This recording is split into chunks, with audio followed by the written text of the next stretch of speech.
Lord of the Mysteries Audiobook, Part 72. Chapter 711, The Storm Attacks. Simeem Island. Under the towering cliff, dark sea waters were being roused by the surrounding waves as they churned about considerably. On crazy Captain Connor's Victor's ship named the Single-Eyed Skull, a few pirates donned cloaks as they pulled up their hats.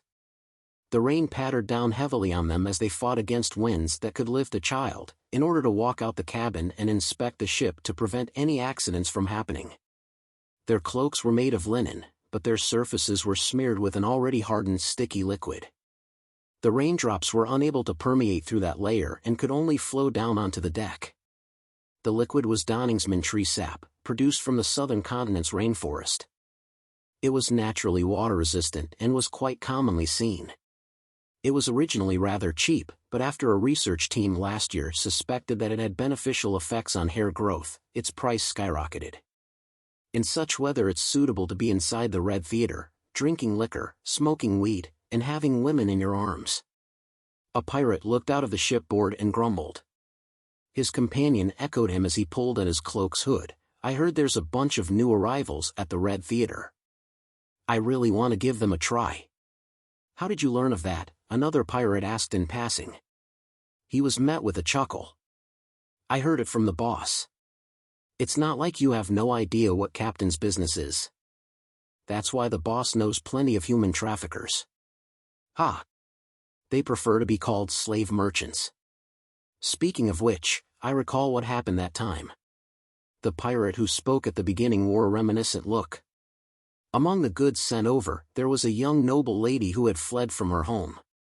Her skin, figure, looks, tisk, were. I have no idea how to describe it. I still remember her to this day. What a pity that she committed suicide. As they spoke, they suddenly felt their vision brighten as they subconsciously looked up into the sky. Apart from the pattering rain, there was an abnormal silver bolt of lightning that was snaking its way through the dark clouds that hid the crimson moon and stars. Suddenly, a gigantic bolt of lightning that illuminated the surrounding waters smote down, heading straight for the Single-Eyed Skull. Boom! The bolts began to spread out randomly as the wooden ship burst into flames. Deafening thunder echoed in the pirates' ears. Right on the heels of that, silver bolts of lightning struck down like they were brandishing their claws. The tiny sailboat was instantly plunged into a lightning forest. At that moment, the thick lightning bolts that were about to interweave together had suddenly separated. They split apart in violation of the natural laws, and they failed to hit the Single-Eyed Skull. They hung close to the ship's surroundings before striking the pitch-black water, lighting up the surrounding sea as sizzling lightning bolts snaked out in a spectacle. The pirates on the deck suffered from the strike. One of them had been charred black like an overburnt piece of wood. Two collapsed as their bodies convulsed. There really is a problem. Above the gray fog, Klein couldn't help but sigh when he saw the scene of his lightning storm being dispelled. He was certain that this was a power at the level of a demigod. If he had rashly infiltrated the Single-Eyed Skull, even with creeping hunger, death knell, and Grozel's travels, there was no way he could put up an effective resistance against such strange powers. And by then, he wouldn't have the time to pray to himself and respond using the sea god scepter above the gray fog. Taking a deep breath, Klein made all the blue gems on the tip of the white bone scepter light up. Around the Single-Eyed Skull, there were two kinds of sounds in the storm. One was piercingly sharp, as though it could prick through one's eardrums and penetrate one's brain. The other was deep, sounding like a beating heart as it struck on one's spirit body. This gave the pirates an extremely uncomfortable experience, with many having the urge to vomit blood.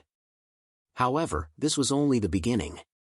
The sound of splashing water intensified as a dark wave surged up to a height of nearly 10 meters, running opposite the island's cliffside. The wave was like a wall created by a deity as he pushed it toward the Single-Eyed Skull with an invisible hand. This was a tsunami that Klein created. It could already be considered a calamity. The whooshing sound of the waves sounded like explosions as the pirates on board looked at the dark sky outside, the churning clouds, and the massive tsunami. It felt like the apocalypse mentioned in mythical legends had arrived. They lost all will to save themselves. But as they were waiting in despair for the final judgment, a disturbance that didn't abide by logic or scientific laws appeared in the middle of the waves created by the tsunami. An indescribable vortex rapidly took form as it tore through the entire wave, causing the terrifying waves to rapidly collapse as a result. Amidst a rapturous rumble, a secondary wave threw the single-eyed skull up high into the air as the gigantic wave from before dispersed, spraying a portion of its load onto the ship. One of the masts broke, and the ship was in shambles. Even the deck was completely flooded. Whoosh!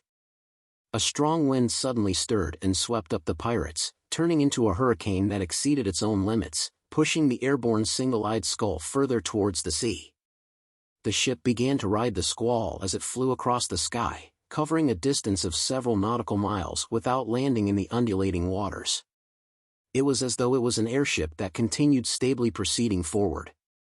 Klein was amazed at the demigod or sealed artifact of the corresponding level inside the single-eyed skull for nullifying the tsunami. He sighed at his lacking sequence, as he couldn't create the destructive tsunami that Calvetua had previously created, despite stirring the powers of the mysterious space above the gray fog. In the meantime, he controlled the hurricane and ensured that the single-eyed skull didn't lose its support and plummet, afraid that it would leave his 5 nautical mile range of influence. At that moment, his goal wasn't to destroy the single-eyed skull, nor was it to capture crazy Captain Connor's Victor, but to force out the demigod or sealed artifact hidden inside the ship. A powerhouse or item at this level was scarce in the world.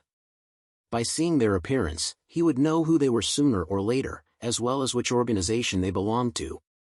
And this provided the subsequent direction for the investigation regarding the Great Smog of Backlund. I hope it's not from the seer pathway, otherwise, who knows if it's his true face or not. However, this is also a good thing. Since I'm investigating the truth of the Great Smog, I'll figure out what Entangled is doing, and I'll make preparations for my subsequent revenge. I'll also be able to successfully find the Bizarro Sorcerer potion formula and main ingredients. As Klein silently sighed, he made the gem on the tip of the sea god scepter emit a pure azure light. With a hum, the single-eyed skull's flight experienced a change. It plummeted like a roar and didn't even manage to glide. Suddenly, it turned very, very light, landing on the sea's surface like a feather caressing a human's face. At that moment, Klein, who had exhausted plenty of spirituality, was just about to muster his remaining strength to create another tsunami when he heard an explosive boom from the scene. It was a terrifying sonic boom. Furthermore, it was different from normal sonic booms, as though it was mixed with the howling sounds of the wind. It was from Sea King John Cotman. Although he was still a distance away, he wielded mastery of these waters, so he could exert his influence across space while he rushed over. This was a Sequence 3 saint who was close to that of an angel. The terrifying sonic boom sent the single-eyed skull flying out. There was no hesitation on whether it would harm anyone. After all, there was nothing wrong with striking down on pirates. Meanwhile, Klein felt a psyche that was so potent that it was terrifying as it swept across the area in search of any spots that appeared abnormal. It caused the scene before his eyes to be affected as everything turned indistinct. After resisting another blast, Klein calmly and rationally ended the response.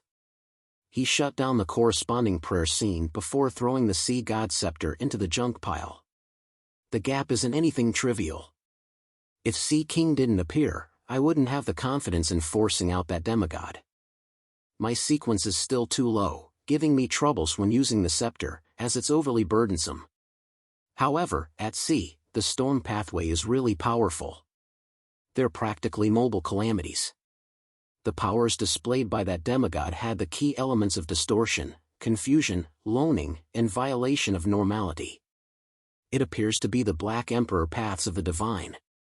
Others might not realize it, but I have the corresponding card of blasphemy. It definitely isn't only a Sequence 5 mentor of disorder. An Earl of the Fallen?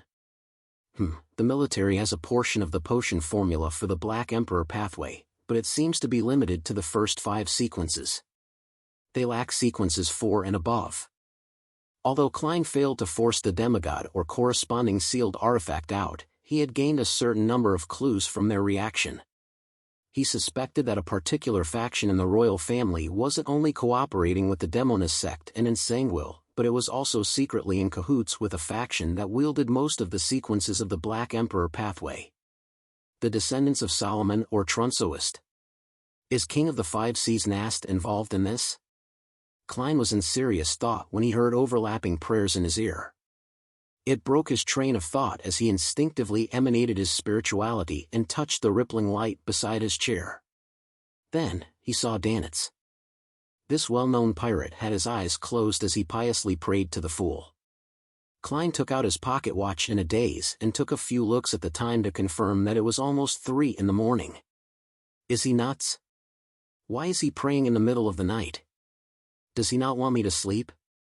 Klein watched carefully in exasperated amusement and discovered that Danitz looked tipsy. There was even faint singing echoing outside. The crew members of the Golden Dream are having another bonfire party? Are they celebrating the departure of Gehrman Sparrow? To think they celebrated all the way into the middle of the night. Klein instantly understood why Danitz was praying at that moment. He took a deep breath as he emanated his will into the halo, saying in a deep voice, "Those who say my name are on my mind." Sea King John Copman arrived at Simeem Island as he began searching for the abnormal tsunami that had happened here, as well as the ship that belonged to an unknown pirate crew. He was certain that there was a demigod on board that ship. This tall and brawny cardinal of the Church of Storms with thick, dark blue hair, a high-ranking deacon of the mandated Punisher, clenched his fists as the dark clouds in the sky cracked open, sending crimson sunlight scattering across the sea. After identifying the positions of the stars, John Copman flew in a particular direction. Suddenly, his speed slowed down because he saw a pirate's ship with a flag fluttering with the single-eyed skull emblem. The ship wasn't manned by anyone as it drifted in the wind. Scarlet flames were everywhere on it, along with charred corpses. In the middle of one of the masts, a middle-aged man was tied to it. He wore a triangular hat and a black eye patch. His exposed eye was widened and filled with horror. A wooden pole had impaled him in his chest as blood dyed everything. His life and spirit body had completely dissipated. Chapter 7:12, The Loyal Alger. Situated beyond the storm, the Golden Dream had crimson-red moonlight shine through the thin clouds and onto one of its rooms which was dark and unlit. Danitz was standing beside his bed, motionless. It was as though he had encountered the Beyonder powers resembling Medusa's petrifying gaze. He couldn't help but grind his teeth loudly as his feet indiscernibly trembled. An endless grayish-white fog and an indistinct figure that stood high above everything, saying the awe-inspiring words, "Those who say my name are on my mind," filled his mind. There really was a response. There really was a response. Danitz's lips quivered as he muttered silently to himself. He felt that his calves had gone soft. This was the first time he was receiving a response from a prayer. He was frightened out of his wits. He long knew that the fool was an unknown existence, the figure whom the secret organization backing Gehrman Sparrow believed in, and that he had already made a connection due to chanting his honorific name. If he had any actions of disloyalty or betrayal, he would immediately die a baffling death, but this knowledge stemmed from the knowledge Vice Admiral Iceberg Edwina had taught him. He had never encountered similar situations before, and he had never imagined that an unknown existence would respond to him. When the fog, figure, and voice suddenly appeared before his eyes and ears, he learned for the first time that mighty existences would directly respond to their believers. Yes, deep down, Danitz had unknowingly changed the unknown existence into a mighty existence. Just as he recovered from his shock, he hurriedly took a few deep breaths as he attempted to pace about to relieve the remnant horrors in his heart. However, just as he took a stride with his right foot, he discovered that his legs had gone limp. All he could do was collapse onto his bed before barely managing to turn around to sit up. It really is a magnificent existence. It's real. Danitz muttered softly as he came to a clear realization that he had involved himself in something serious. Back in the book world, as he had only chanted the honorific name without discovering any abnormalities, all he felt was fear having known of the possible outcomes. Now, he was facing a hidden danger that finally outlined itself, as well a future he couldn't see clearly. How could he not plunge into an inescapable pit of extreme fear? After an unknown period of time, Danitz exhaled as he consoled himself. It might not be a bad thing. At the very least, Gehrman Sparrow is still living, and he's leading quite a good life. Upon having this thought, he forced a smile. I'm a member of a secret organization, and in the future, a person blessed by a magnificent existence. As his thoughts raced, Danitz decided to pray every morning when he woke up. He believed that no existence would dislike a pious believer. Of course, he would keep in mind the revelation and often pray inwardly. The next morning, Klein woke up normally, having exhausted himself the previous night. He slowly got out of bed and saw that the skies were blue and the ground outside was wet. The entire world seemed to be cleansed by water, making it abnormally fresh. However, the disorderly leaves, broken branches, and all sorts of trash were an indication that it wasn't a peaceful night. After washing up, Klein wore an ordinary Loanese face, ordered a cup of Gurney sap, something that originated from Simeem Island, and a rather heavy choice for breakfast, tiativa, to make up for his previous night's expenditure. As he drank the beverage that resembled lemonade with sugar and milk, he ate the fresh, fragrant meal that mixed mutton and fish together, along with the sweet and slightly sour flavor of the fruit. Klein held up the newspapers provided by the inn with great pleasure as he read through the papers starting with the Sonia Morning Post and News Report. At the end of breakfast, he flipped open Strange Cases, a paper that was rather popular among adventurers, and he saw a striking article headline, Bloody Infighting Amidst Storm. According to sources, there was intense infighting on Crazy Captain Connor's Victor's single-eyed skull. The pirates executed Crazy Captain and killed each other, and reports say that no one survived. All of this evil was concealed by the terrifying storm last night. No one was aware of the conflict until the single-eyed skull was found drifting around Simeem Harbor. The article attached an unclear photo, seemingly captured from the harbor in secret. The photo's single-eyed skull's characteristics stood out at once. It was heavily damaged and many spots were charred black.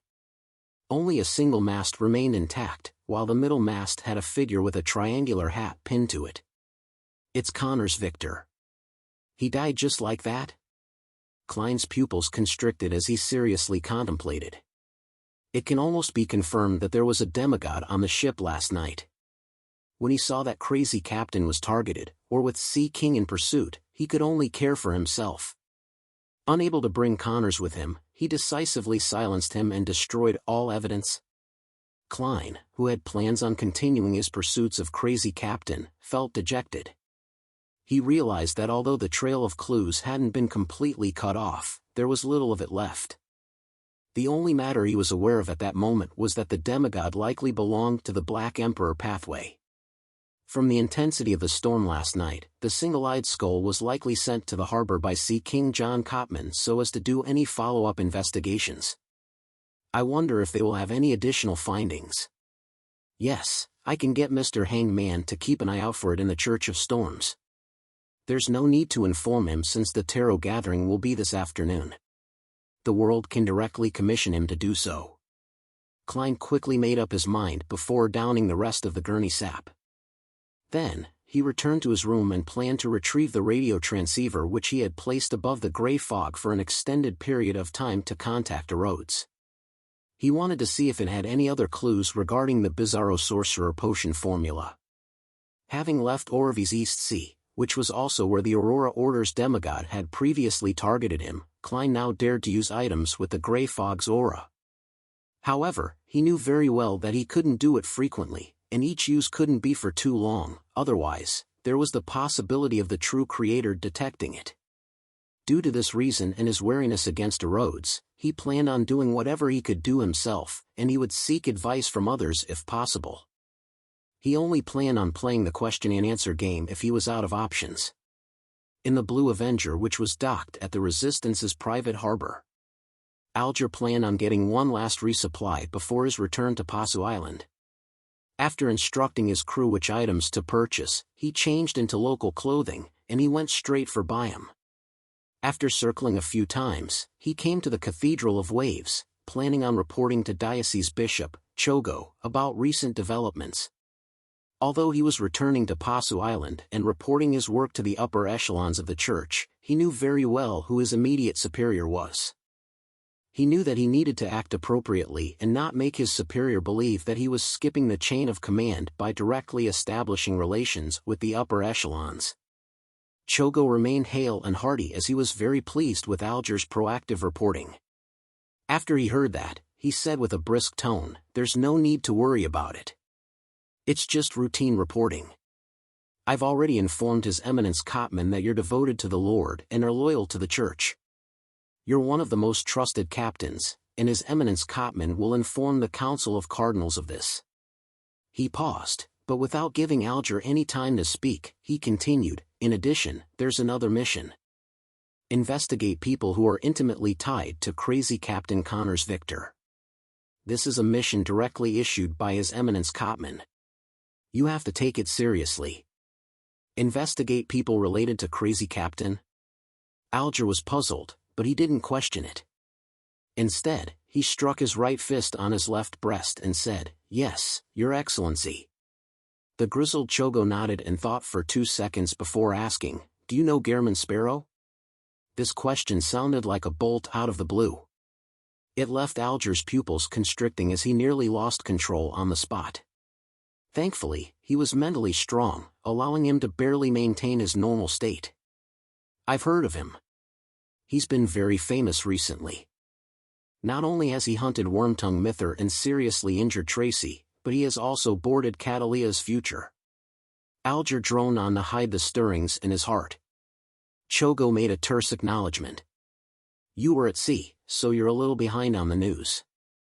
Gehrman Sparrow killed Curtius at Toscarter last week and obtained his bounty. That pirate was indeed a devil, a Sequence 5 devil." "Curtius? Aguilito's second mate?" Alger asked with very honest emotions. He knew that Curtius was suspected to be a Sequence 5, but he didn't know that he was of the devil pathway. And the fact he was both a Sequence 5 and a devil meant plenty of things. It meant that he was difficult to kill, which meant that Gehrman Sparrow had very likely killed Curtius during a sudden encounter. This meant that Gehrman Sparrow was already at the pinnacle of Sequence 5s. If it wasn't because he was seeking to purchase the Sequence 4 potion formula, I might even suspect that he had become a demigod. Alger thought, feeling perturbed. He was alarmed to realize that in a week, the world had obtained the Sequence 5 Ocean Songster potion formula and main ingredient, killed a Sequence 5 devil, and might very possibly have a Sequence 6 notary potion formula in hand as well. How did he do it? Alger realized that he was feeling a little frightened of the world. Of course, it wasn't something unacceptable for him. This was because he knew that the world was Mr. Fool's blessed representative. And Mr. Fool's blessed clearly wasn't a single person. If one was responsible for the notary potion formula, while another was responsible for the ocean songster, then it was possible that Gehrman Sparrow had only killed Curtius. Although this similarly left one apprehensive, it didn't seem like a fabricated story. Chogo nodded solemnly. Yes, Aguilito's lack of reaction implies something. Focus on gathering information about Gehrman Sparrow. All right, Your Excellency. Alger bowed reverently, having already decided to be perfunctory with the mission as much as he could. Inside the inn, Klein placed the radio transceiver on the table. Before long, rushed clacking sounds were heard. Chapter 713, 3 Questions. Amidst the clacking sounds, the radio transceiver spewed out new illusory paper. On the paper were words composed of Loanese, "Great Master, your loyal and humble servant, Rhodes, has finally caught up to you. There's no need to be so excited. Oh, the way Rhodes speaks is as professional as always. He didn't express his bitterness about not being able to contact me for prolonged periods of time, nor did he question me about why I haven't been looking for it. It directly blamed itself by claiming that it hadn't caught up to me. It makes me feel a little guilty. But I still need to be wary. Klein was momentarily at a loss for an answer. Rhodes didn't wait as it used the radio transceiver to produce an emoticon of carefully peeking out on the illusory paper. Great Master, the ruler above the spirit world, your servant has sensed that you are one step closer to returning to your holy throne, am I right? This fellow has evolved really quickly. He's already using colored text to form a nascent form of emoticons. From Rhodes's point of view, I'm a true god taking steps to find myself. That's why, although it can clearly sense that I'm only a sequence 5, it still treats me with respect and is even more humble. Klein understood that the mirror was deliberately asking a question, so he nodded in a frank manner. Yes. You have already answered my question. As an exchange and a rule that I need to overlook, you can raise a question to me. Rhodes typed quickly in response before adding a smiley face. Klein didn't hesitate and asked directly, where can the potion formula for Bizarro Sorcerer be found? The illusory paper spat out a long paragraph of complicated symbols before turning into a mirror as it represented a realistic scene. It was a dark cathedral without any natural light source. Inside it was a bunch of squirming things that were all so blurry. It looked as though it was a pencil drawing that had been wiped by an eraser, preventing any exact details to be seen. However, Rhodes added a bunch of text at the bottom of the scene. This is Zeratul. In his advancement to Sequence 1, Attendant of Mysteries, he lost control and became a monster. However, Great Master, you have to be careful. He is a very crafty person. Perhaps everything about him is just an act with a purpose. I'm unable to look at him directly, as it will bring me harm. Aside from him, you will be unable to obtain the potion formula from any demigod from the secret order. This is because back then Zeratul would directly provide the high sequence potion to them. And there's almost no way to use any Beyonder methods to reverse divine it. What a detailed answer, and it even gave me the additional knowledge that the Sequence 1 corresponding to the seer pathway is Attendant of Mysteries. Does it mean being an angel that serves upon mystery? From the looks of it, the secret order approach can only work by directly facing Zeratul to obtain the potion formula. And I'm not even capable of viewing him directly. It's no wonder the Snake of Fate Will Septon told me to find the crazy Zeratul without mentioning the secret order. Klein was moved by Rhodes's attitude. If he didn't feel that he lacked the level and strength to commandeer this sealed artifact, he even planned on truly treating it as his servant. Amidst the clear clicking sounds, another segment of the illusory piece of paper appeared, presenting another scene. It was a towering mountain peak. On it was a swath of dilapidated palaces. Inside it was a gigantic stone chair. Klein was very familiar with this scene. Without Rhodes's footnote, he knew what it represented. The Antagonist family's treasure hidden at the main peak of the Hornacis mountain range. White paper continued being spat out as a new scene was presented. Just like a movie, it had changes in the camera angle. The first scene that appeared in Klein's eyes was a lofty Gothic-style bell tower and beautiful palaces around it. The former represented the Bell of Order, and the latter represented the Sodila Palace. They were landmark buildings in Backland. The scene changed, and soon, there was a new building on the paper. It was a pure black cathedral with 2 symmetrical bell towers. The scene of the cathedral's interior grew larger, and soon, it presented the entirety of the interior. It was then fixed at a pair of iron black doors that swung open. The door was abnormally heavy, and on it were 7 dark sacred emblems, as though they were guards of the tenebrous heaven. Channy's Gate. St. Samuel Cathedral. Klein recognized the familiarly styled door. Based on the architectural style, he confirmed that the cathedral was the Church of the Evernight Goddess's headquarters of the Backland Diocese, St. Samuel Cathedral. White paper was spat out and the scene changed as it plunged deep into the darkness. On an empty bookshelf built from bones, there sat an ancient notebook. It was a black hard-covered book. Klein recognized the notebook at once. It was the Antagonist family's notebook which had caused the death of the original Klein. After going round and round, everything came back full circle. Klein silently observed it for a moment, and after the scenes disappeared did he regain control of his thought processes. Yes, back then, the members of the Aurora Order were able to see the clown potion formula from the notebook. Having been acknowledged by it, the content presented to me will definitely be completely different from before when I flipped through it. It should have the Bizarro Sorcerer potion formula. It just lacks the ingredients or characteristics. So this notebook has been sealed behind St. Samuel Cathedral's Channy's Gate all this time. To get it from there, the difficulty in doing so wouldn't be lower than finding Zerdal and facing him directly. Back then, there were high-sequence beyonders involved in the Great Smog of Backlund. After I reported the matter to the Backlund Diocese's church through Miss Justice, the matter was quickly quelled. This is sufficient enough to prove that the Backlund Diocese has plenty of power. They have no lack of demigods or sealed artifacts. Yes, regardless, I'll need to return to Backlund first and see if there are any opportunities.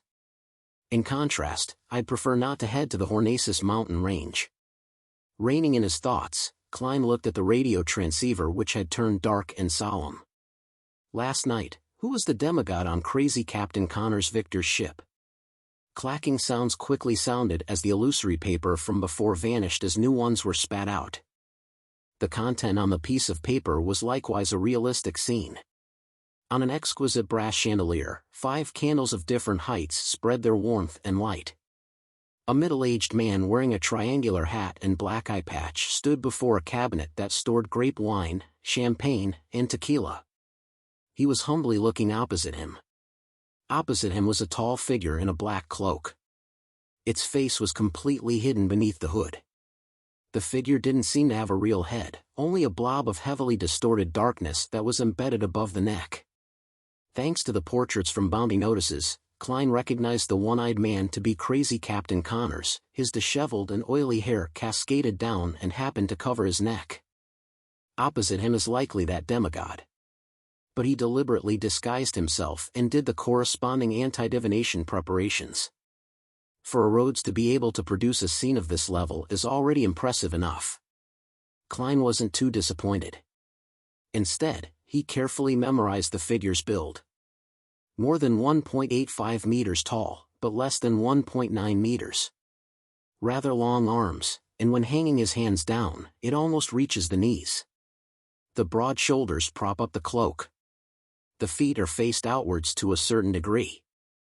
As an expert in disguises, Klein believed that when a person disguised himself and prepared a certain level of anti-divination measures, there was a high chance that he wouldn't take note of disguising his build, especially when one's body didn't have any particular traits. Therefore, this can provide a certain amount of clues. This allows Klein to find the person familiar when he sees the target. Very good. It's your turn to ask.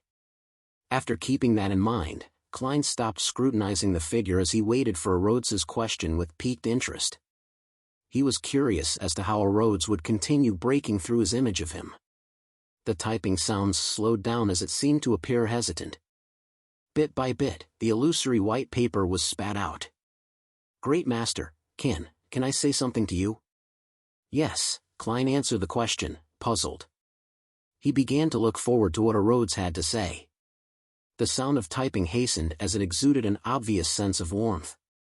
On the illusory paper, a single line appeared, Great Master, happy birthday. This is belated. Your current body was born on March 4th, 1327. I originally wanted to wish you a happy birthday at midnight of that day, but I failed to keep up with you. It's a topic that really exceeded my expectations. I even forgot about my own birthday. The corners of Klein's lips twitched as he was at a loss for words. He had received the original Klein's memory fragments and received parts of his emotions. He knew the birthday, but for a person who led a solitary life, why would he remember such things? This fellow is actually the first person to wish me a happy birthday. Benson and Melissa must be feeling more upset today. The interview should have ended in February. I wonder if Benson succeeded in becoming a civil servant. Klein felt poignant as the way he looked at the radio transceiver warmed up. He thought for a moment as he calmly asked, Third question, your origins. The typing sounds paused for 2 seconds before sounding out again. A white piece of paper was spat out as a new scene surfaced. large amounts of black sticky liquids spewed out from the ground as they spread outwards in a distorted manner. They grew different numbers of arms and legs before becoming strange monsters that charged ahead. During this process, a speck of light was shot out along with the black liquid before landing on a rock, to which it rapidly fused together, turning into a mirror with ancient patterns and black gems adorning its two sides. What kind of strange scene is this? This was how a Rhodes was born. What was that speck of light? Where did it originate from?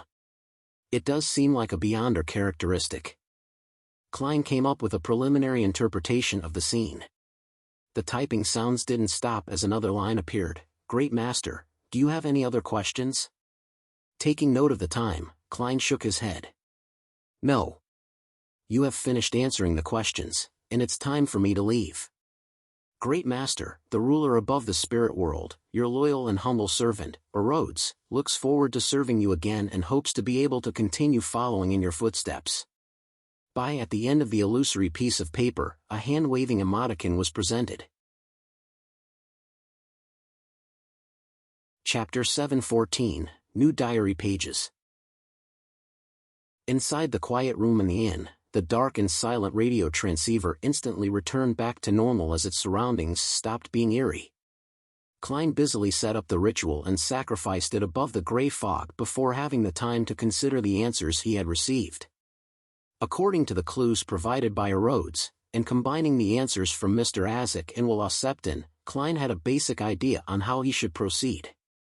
It wasn't just because he wished to return to Backland for some rest and reorganization, but because he viewed the large city as a main locale that he would spend a long period of time being active in. He wanted to see if he could steal the Antigonus family's notebook from the Church of the Evernight Goddesses St. Samuel Cathedral. If he confirmed that there weren't any solutions, he would attempt to switch to neighboring beyonder pathways, but if that was impossible, he had no choice but to take the final route, head to the main peak of the Hornacis mountain range. I definitely can't use my identity as Sherlock Moriarty when I'm back in Backland unless I wish to dig out Entangled or the royal family faction that's hiding in the darkness. However, when contacting people I'm familiar with or using the resources of the Church of Steam, I can transform back into Sherlock Moriarty. In short, I have to create a new identity. Furthermore, it has to be completely separate from Gehrman Sparrow. I won't directly return to Pritz Harbor this time. I'll make a detour to Desi Bay and make sure that no one can figure out my background. Klein's thoughts raced and he soon came up with a clear train of thought. After determining the next steps of action to take, he planned on drawing some blood and heading above the gray fog to explore Grozel's travels using his spirit body, but in consideration that there was a tarot gathering in the afternoon, he lay back in bed and took the time to rest and relax. The future smoothly cruised through the undulating waves as Admiral of Stars Catalia stood by the window, watching the scenery that seemed to go on without end. And by the deck, there were Nina's exasperated shouts from time to time. She would be angrily scolding Frank Lee for producing a bunch of fast-growing, beef-flavored mushrooms that enjoyed eating fish. Catalia sighed silently as she nudged the heavy glasses on her nose bridge. At that moment, her spiritual perception was suddenly triggered as she looked down at her study desk. At some point in time, a few pieces of yellowed paper had appeared there. The Emperor's diary entries. She finally sent a messenger over. Catalia turned around in delight and picked up the few pieces of paper that were akin to a preliminary probe. By 3 in the afternoon, having memorized the symbols, Catalia saw the illusory crimson light surge at her like a tide, drowning her within. Under a high dome propped up by stone columns, Catalia saw similar red beams soar up, transforming into indistinct figures. She didn't look carefully, as she realized that a pair of familiar glasses had naturally appeared over her nose bridge. It was almost a perfect replica of the one from the outside world. Then, she caught Miss Justice elegantly stand up from the corner of her eye. Miss Justice briskly greeted the figure at the seat of honor. "Good afternoon, Mr. Fool." Audrey was in a good mood recently. After she returned to her family's castle, as an obedient daughter, she helped her mother, Lady Caitlin, resolve some psychological problems that stemmed from her age and physical condition. She received extremely good feedback, allowing her to conclude more of the acting principles for psychiatrist. Amongst them, the most important principle was to help others resolve psychological issues. She suspected that this was the reason why the potion's name was psychiatrist and not psychologist. Miss Justice is very happy. Klein appeared infected as he nodded with a smile as a response. During this process, he noticed that Mr. Hanged Man appeared to be preoccupied with concerns. He looked like he was hesitating and struggling, having not made up his mind. This means that Mr. Hanged Man is able to buy the Ocean Songster's potion formula and main ingredient, but he will have to pay a huge price. I thought he would request to pay for it in installments. The fool Klein reined in his gaze without any signs of unrest as he surveyed the area. After Miss Justice was done with her greeting, Catalia looked towards the end of the long bronze table. Honorable Mr. Fool, I found 3 pages of Roselle's diary. Here it comes. I wonder if the 3 diary pages specially selected by Queen Mystic will be valuable. For instance, providing clues to the card of blasphemy for the seer pathway. This will be able to provide me with another alternative. Klein was filled with anticipation as he calmly and naturally said, very good. You can think of a request. Yes, Mr. Fool. Catalia replied in an impeccable manner before requesting to conjure the contents of the diary pages. Upon seeing her behavior and thinking about how she acted in the dream, Klein was rather gratified. He felt like a teacher having successfully reformed a student. This is the first time Ma'am Hermit is providing Emperor Roselle's diary entries. With the standards and abilities she has showcased, it's impossible for her to have failed to find it in the past. Yes, in the past, she was more of an observer. After being punished by Mr. Fool, she has truly integrated into our tarot club?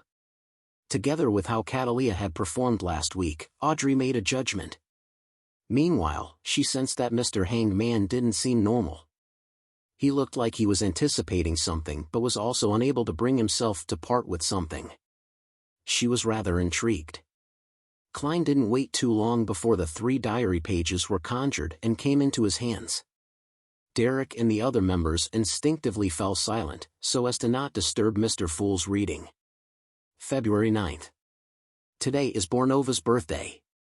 He's already a healthy, strong, honest, and kind young man. His piousness has won the church's favor. Everyone is congratulating me, saying that Bornova will definitely become a saint. They praise him for how pure and flawless his faith is. I should be very happy, but I can't hide my dismay. I wish that my children can be more human, to have more emotions. I hope that they can be themselves, and not just a believer of a deity. However, almost everyone believes from the bottom of their hearts that Bornova's present state is excellent. Matilda is the same. Likewise for Seal. Most of my noble officials share the same feelings. Only Bernadette shares my point of view. She has told me in private that she believes a person should be more self-centered, as long as they don't harm others. Recalling the words Zerdal had said during Bornova's birth, as well as the premonition I've had after becoming a demigod, my heart is turning heavier. Adorable angel, what an adorable angel. Is this you being wary of me? Is this how you are attempting to control me? No, you can probably never understand the pride inside me. To me, so what if you're a deity? I can replace you. February 11th, contact with Zerdal was fruitless again. Ever since he obtained that Antigonus notebook, the number of times this secret order leader appears has been decreasing. I've no idea what secret he's scheming. Anyway, he will definitely not tell me. February 12th. I made a mystical item very suitable for Bernadette. This can allow her to effectively avoid the hidden sage's nagging, as long as she doesn't proactively pray and seek a response. Yes, this item seems to be able to help saints enter the easternmost front of the Sonia Sea where the battlefield of the gods is. It prevents one from being influenced by the true Creator's ravings, and that place likely hides the secret to the forsaken land of God. I was only making a present for my daughter out of fun. To think that it has such powerful effects. Bernadette, your dad is really the best artisan in the world. Best artisan? Does this mean that the Emperor had already reached sequence 2 of the savant pathway when he wrote this diary entry, that he had become an angel? With the god of steam and machinery present, this is the peak an artisan can attain. It's no wonder that Queen Mystic can freely enter and exit the battlefield of the gods. So it's because of a gift from the Emperor. Indeed, a child with parents is like a treasure. Klein felt wistful. In addition, he could sense Emperor Rosel's repressed and angry feelings from the diary entry. He used his comprehension skills that were honed from his previous life to figure out what was written in between the lines. After he became an angel, the Church of the God of Steam and Machinery obstructed him and suppressed him. The God of Steam and Machinery had exerted some influence on his youngest son, Bornova, making him become the most devout believer and appointing him as someone who could become an angel and enter the land of perfection.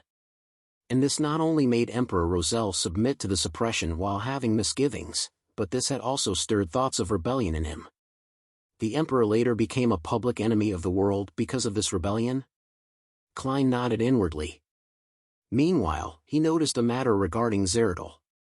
He suspected that the miracle invoker only began aiming for sequence 1 after he obtained the Antigonus family's notebook. For this, he planned many things, but something happened during his advancement, turning him into a monster. Of course, just as Rhodes said, Zeradol might not have lost control. He could be hiding something or plotting something. After quickly scanning through it, Klein flipped the page and looked back.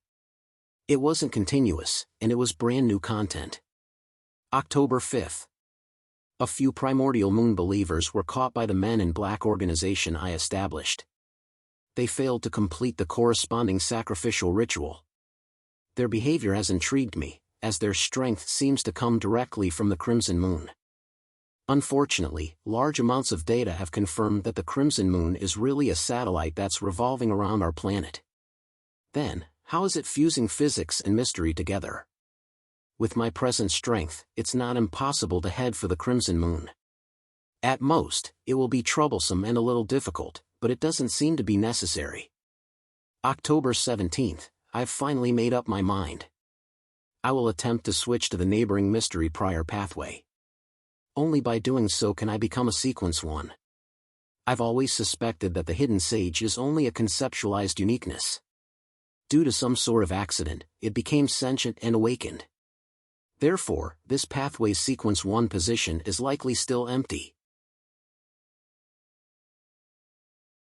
Chapter 7:15, Madness in his later years. I've long obtained the potion formula of Knowledge Emperor from that most ancient organization.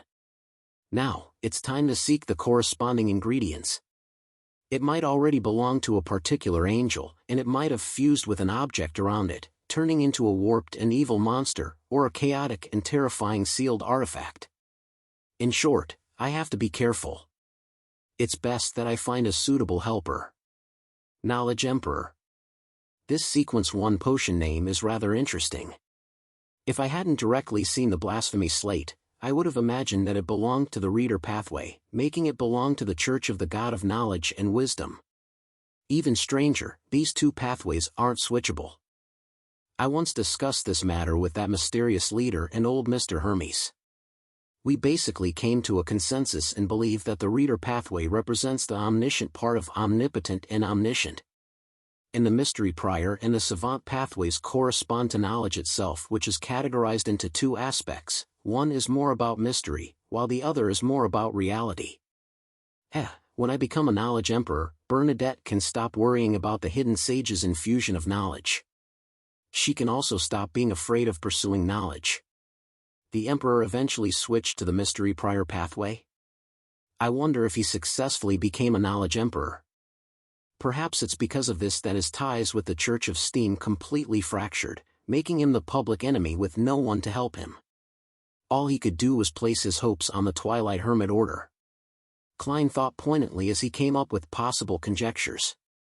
Apart from that, he was rather interested in the Emperor's explanation of how the reader pathway wasn't interchangeable with the mystery prior and savant pathway.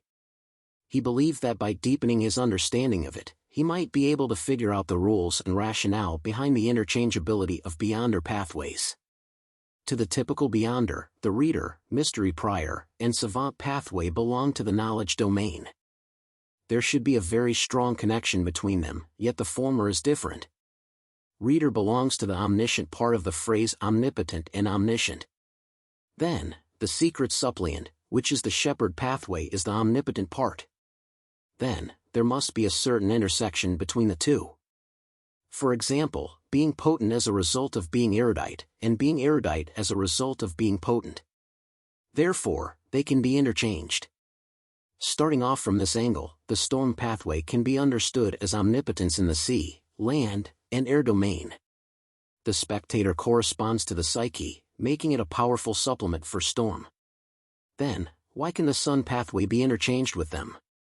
Considering how there was an ancient sun god who was deemed to be omnipotent and omniscient, does this mean that the sun pathway is the foundation that accommodates omnipotent and omniscient? Yes, according to such a thought process, mystery prior and savant are different aspects of knowledge itself. That's why they can be interchanged. Then, how is assassin and hunter differentiated? What about the evernight, death, and god of combat pathways?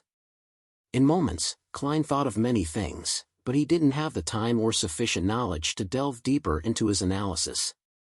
All he could do was temporarily throw the corresponding questions to the back of his mind and will the third diary page to the top of the stack. At a cursory glance, Klein suddenly became focused. This was because the diary page was very different from the past ones. It didn't have a date, and the words were spaced apart. Because it was the original copy, the weight placed on the page when the words were penned was obviously out of the ordinary. Klein swept through the page as the contents were reflected in his mind. No. Impossible. How can that happen? If my predictions aren't wrong, I'm not the only one who met with that encounter. No. No. How can that happen? The thing that I saw tells me that everything will be destroyed. Likewise for everything I've created. No. I can't accept such an ending. I have to work hard to save myself. I can't rely on the 7 deities. As long as I ascend to the throne of Sequence 0, only then will I and the things I value be preserved. Should I attempt to pull Mr. Door back into the real world? No. Although he claims to be only a Sequence 1, I believe that he isn't just an ordinary Sequence 1. It's very likely that he will bring unexpected catastrophe upon me. The Chinese words, which were much larger than those on the first 2 pages, had occupied the yellowed piece of paper in a haphazard manner. There wasn't much content, but it left Klein's head throbbing painfully. Back when he was writing this diary entry, Emperor Roselle was very likely a Sequence 1 knowledge emperor. The content he wrote was infused with a potent sense of mystery and was colored with his emotions. This also meant that if Klein had read the contents in the real world, he might very well turn mentally unstable or go mad and lose control on the spot. Thankfully, Ma'am Hermit doesn't know Chinese, otherwise, she would have mutated when she was memorizing the contents. Even if she doesn't understand Chinese, she must have found it especially tiring and draining. If one is exposed to it for extended periods of time, visual and auditory hallucinations can't be avoided. Furthermore, there's a high chance that early signs of losing control will appear. Klein thought, congratulating himself for his good luck. His focus quickly turned back onto the diary entry as a sense of puzzlement surfaced. What did the Emperor see that made him so emotional? His mood was also rather extreme. No, the agitation and rashness, as seen in the words, are a little abnormal. It doesn't match the image of someone who has occupied a high position for extended periods of time. It doesn't match the level of an angel. Even in his final days, he said that after he dies, he didn't care if floods deluge the heavens. He didn't lose his composure or appear that agitated back then. Who influenced him? Or did something corrupt and pollute his thoughts? Also, he mentioned that he's not the only one who met with that encounter. What is he referring to? Transmigration? It's true that he isn't the only one who transmigrated for no baffling reason. There's also me, or even more. As thoughts flashed through his mind, Klein didn't waste any time. He made the 3 diary pages vanish as he smiled at Catalia. Have you thought of the request? Catalia bowed in preparation as she said, I wish to know why Emperor Roselle went mad in his later years. Audrey, who was in the same row as her, blinked. She believed that she had heard wrongly, as she didn't expect Ma'am Hermit to immediately ask such a heavy question. Furthermore, how does she know that Emperor Roselle went mad in his later years? Also, she only handed 3 pages, so how can she ask a question of this magnitude? It doesn't abide by the principle of equivalent exchange. Audrey had many thoughts arise in her mind, but she didn't stop Ma'am Hermit's question. Instead, she waited for Mr. Fool's response with piqued interest and inexplicable excitement. Alger, Emlyn, and Force similarly held their breaths. They cast their gaze at the end of the bronze table. Only Derek and the world seemed oblivious. Klein thought and chuckled. First, we need to accept reality. I'm not omniscient, nor am I omnipotent. He had said those words in a relaxed, self-deprecating manner, but the hermit and company didn't show any signs of unrest. Instead, they appeared even more reverent. To them, it was obvious that Mr. Fool wasn't omnipotent and omniscient. Ignoring their guesses regarding Mr. Fool's state, this hidden existence's honorific name didn't have any related descriptions that explain the problem. Furthermore, none of the present true gods and evil gods had honorific names that involved omnipotence and omniscience. After setting their expectations, Klein began to answer the hermit's question. I also wish to know what Roselle encountered in his later years. At present, it can be confirmed that due to an unknown cause and source of stimulation, Roselle cast his gaze on Sequence 0. He didn't explain what Sequence 0 corresponded to. In the Tarot Club, there were more people who knew of it than those who didn't. Even those who didn't know could have guessed something. Sequence 0. The Emperor wanted to become a god? It's no wonder that it said that he went mad in his later years. Audrey knew what Sequence 0 meant as she instantly sighed. Likewise for Alger. Catalia clearly knew what Sequence 0 implied. She expressed her gratitude while in thought as she retracted her gaze. Sequence 0. Emlyn and Force ruminated over the phrase, as though they had just realized that there was a position above Sequence 1 that belonged to true gods. Derek looked at Mr. Fool with a muddled expression. He didn't understand what was wrong with Emperor Roselle's attempt, someone who had a strong presence in history. In the City of Silver, if anyone had the chance, every resident would wish to become a Sequence 0 true god, so as to create a more sustainable living environment, or to lead everyone out of the Forsaken Land. Klein didn't elaborate as he leaned back into his chair and surveyed the area. You may begin. With that said, he controlled the world to look at Derek before smiling deeply. The notary potion formula you want has been acquired. Thank you, Mr. World. According to the agreement, I will remember the debt and await your request, Derek said sincerely. All right. Klein gave a response by controlling the world before making a show of him requesting Mr. Fool to conjure the formula. Before long, the potion formula was in Little Sun's hands. Derek received it in glee as he ravenously scanned the contents of the goatskin. Sequence 6, Notary. Main ingredients, 1 set of crystallized roots of the Tree of Elders, 5 feathers of a spirit-packed bird. Supplementary ingredients, 100 milliliters of Radiance Spirit-Packed Trees juice, 1 golden-rimmed sunflower, 1 white-rimmed sunflower, 5 drops of aqua fern juice. Without waiting for the others to speak, the world looked at Alger and said once more, as you know, I have your Ocean Songster potion formula and main ingredient. Ah. Audrey and company were momentarily dumbfounded. Catalia couldn't hide her alarm as she looked at the world. She vividly remembered that Gehrman Sparrow had just hunted Slaughterer Curtius a week ago. How did he obtain the Ocean Songster potion formula and main ingredient? Don't tell me he killed an Ocean Songster? That would be considered a quasi-high-ranking member in the Church of Storms. It's only been a week. Catalia found this unrealistic. Chapter 716, Island in Ruins. Mr. World has also obtained the potion formula and main ingredient for Ocean Songster. He's really impressive. Derek moved his gaze from the goatskin in his hand and looked at the gentleman seated at the other end of the long bronze table. In his mind, the world's toughness had reached a whole new level, one that could match the weaker members in the 6-member council. Force was also similarly astonished as her poignancy grew deeper. She remembered that back when she first joined the Tarot Club, Mr. World gave her the impression that he was gloomy and reserved. Apart from that, nothing stood out. In the subsequent gatherings, he began to show that he was experienced and knowledgeable, as well as possessing rather impressive abilities. At a glance, he was a senior beyonder who had experienced many things, just second to Mr. Hanged Man amongst the Tarot Club members.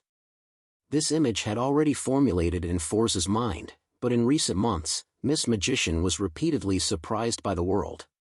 He was first capable of obtaining rather important information, and following that, he sold plenty of beyonder characteristics in a short span of time. He made her involuntarily suspect if he was a beyonder assassin who was active in the mysterious world. She feared him from the bottom of her heart, but along with that came happiness. This was because it meant that she could commission Mr. World with certain requests that would be met with high chances of success. When the new member, the Hermit, appeared, Force even imagined that Mr. World's halo would be blanketed by this powerful lady. But to her surprise, he had snatched the limelight and blinded everyone with his magnificence. To obtain the Ocean Songster potion formula, its corresponding main ingredient, in the Notary potion formula was seemingly impossible by human standards. He really is impressive.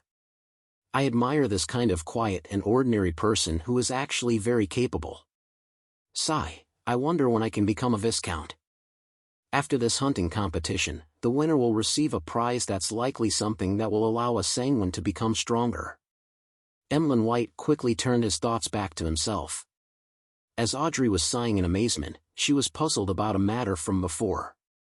Why is the impressive Mr. World not searching for Emperor Roselle's diary pages? He's not like Ma'am Hermit. He has already joined the Tarot Club for quite some time, and he doesn't need to observe. It's not like he doesn't have any requests that don't require him to search for Emperor Roselle's diary pages to obtain something from Mr. Fool. Then, why isn't he searching for them? Has he privately submitted them? But why? Imperceptibly, Audrey felt that Mr. World and Mr. Fool had a connection to a certain degree, but she wasn't able to confirm it, as there were just too many possibilities. At this moment, Alger turned to the seat of honor after a few seconds of silence. Honorable Mr. Fool, I wish to communicate privately with the world. Here it comes. Klein nodded with anticipation as he isolated everyone's senses. Alger waited for 2 seconds before turning back to look at the world. Gehrman Sparrow. I will use an unknown primitive island's coordinates in exchange. On the island, there aren't only extinct beyonder creatures that cannot be found on the northern and southern continent, but there's an ancient ruin of unknown age. Back then? Phew. It was discovered by Kalangos and me.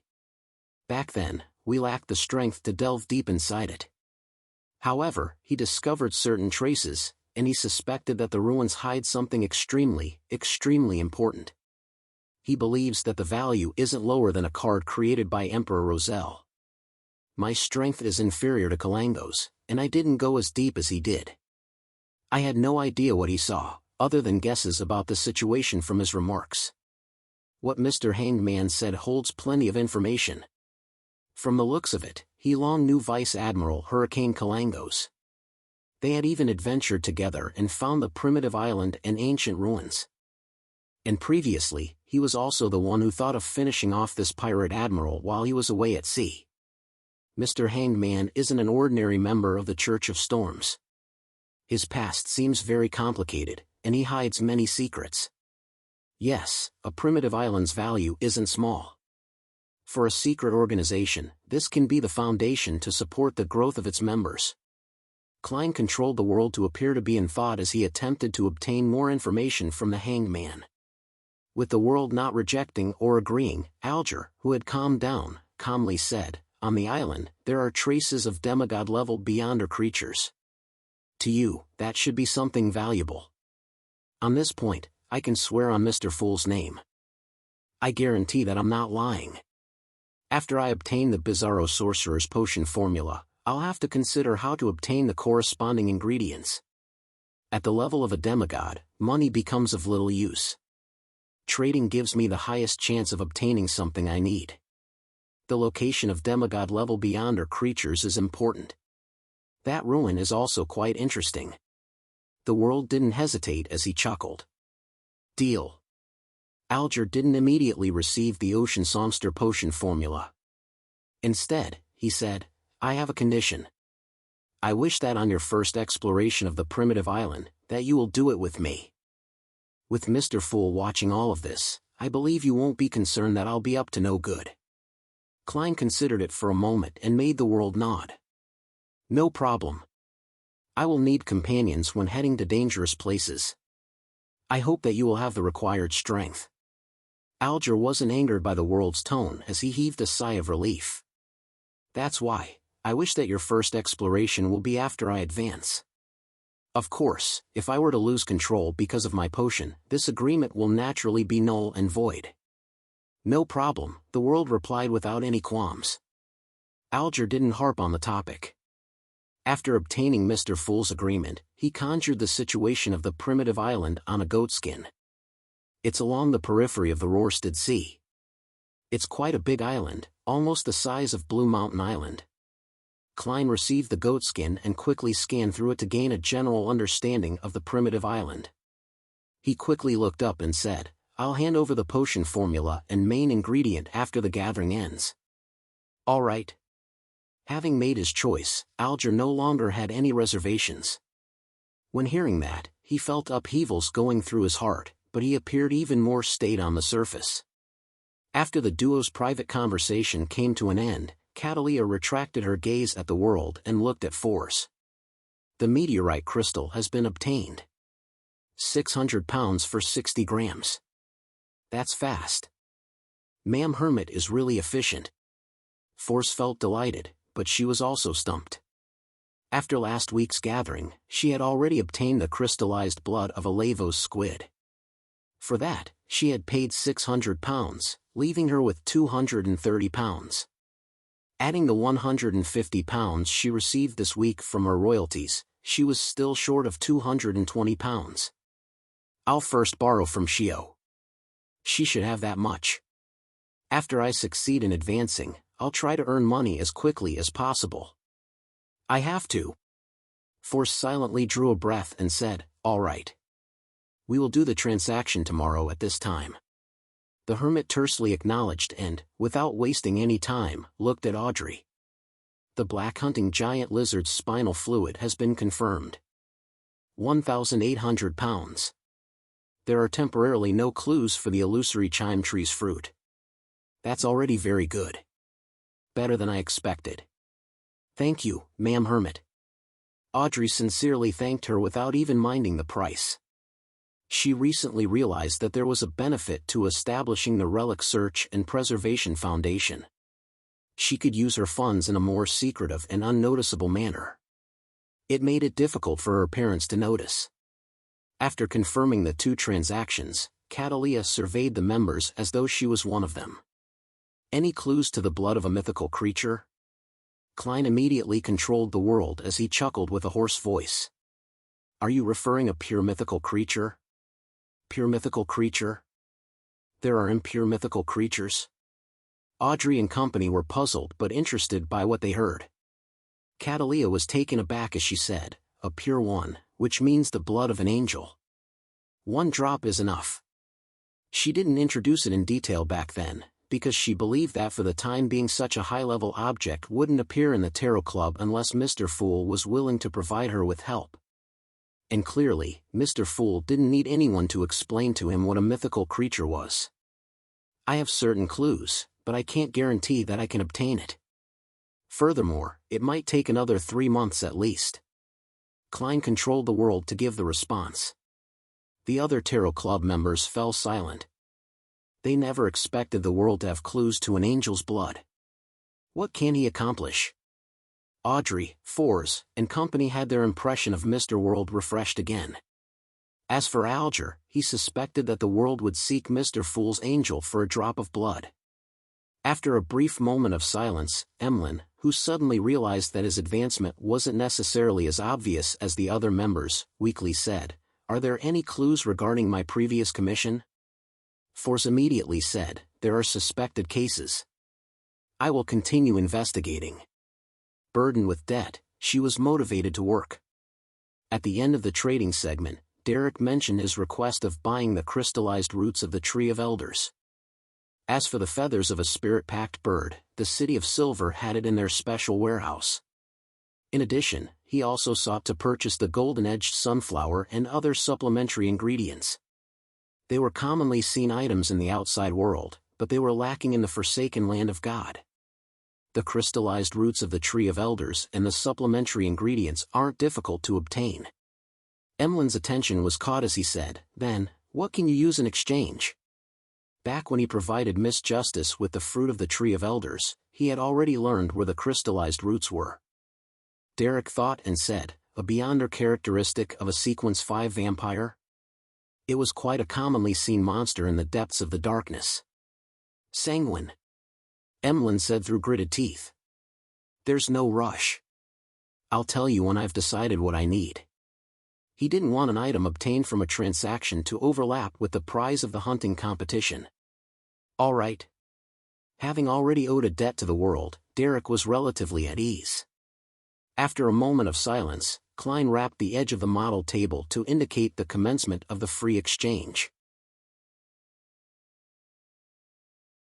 Chapter 717, The World and Hero Bandit. Inside the ancient palace standing above the gray fog, Alger wasn't in a rush to mention the matter regarding crazy Captain Connor's Victor. He turned his head to look at the sun. "Are you still in Afternoon Town?" Derek nodded honestly. "Yes, we took a very long time to establish a camp. Later, with small teams, we wiped out the remnant monsters, one street at a time, in search of any ancient ruins that might still exist.